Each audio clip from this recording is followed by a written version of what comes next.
কেছটো উঠাবলৈতো আমি থানালৈ আহিছোঁ আফটাৰ অল মানুহ মাত্ৰেই ভুল হয় হাই ফ্ৰেণ্ডছ বৰষুণ ধাৰাবাহিকখনৰ আজিৰ খণ্ডটিত অভিয়ে থানাৰ পৰা ঘৰলৈ আহি থাকোঁতে ৰিয়া আৰু মাকক লগ পাব আৰু হাতযোৰ কৰি কেছটো উঠাই ল'বলৈ ৰিয়াক ক'ব আৰু তেতিয়া ৰিয়াই কেছটো উঠাই ল'বকে থানালৈ আহিছোঁ বুলি ঠাট্টা কৰিব আৰু কেৱল অৰ্ণৱকে নহয় বৰুৱা ঘৰৰ গোটেই কেইজনকে জেলত ভৰাই আছোঁ বুলি ক'ব এতিয়া বাৰু অভিয়ে কি ক'ব জানিবলৈ পাব আজিৰ আহিব লগা খণ্ডটিত আৰু আনফালে অভি আৰু মাকে দেউতাকক কান্দি কান্দি অৰ্ণৱক থানাৰ পৰা লৈ আহিবলৈ হাতে ভৰিয়ে ধৰিব যদিও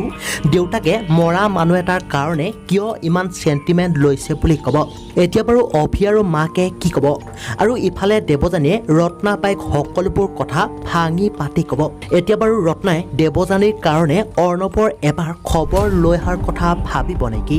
গতিকে এই সকলোবোৰ জানিবলৈ চাওক বৰষুণ ধাৰাবাহিকখনৰ আজিৰ সম্পূৰ্ণ খণ্ডটি